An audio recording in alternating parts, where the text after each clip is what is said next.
upang higit ng makaunawa.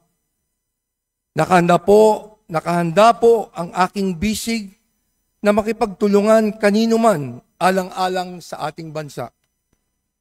Mula noon hanggang ngayon, ako po ay walang pinipiling kulay.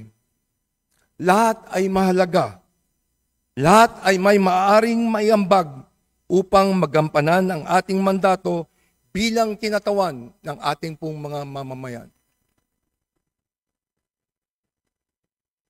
Sa ating pong mga kababayan, hinihiling ko po na magpatuloy tayong magmatsyag at magbantay.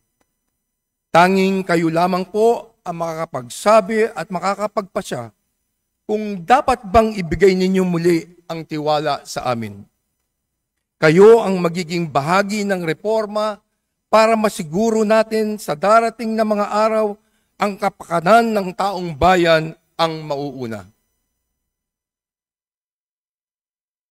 Ngayon na po ang oras, hindi bukas, hindi sa susunod na mga araw.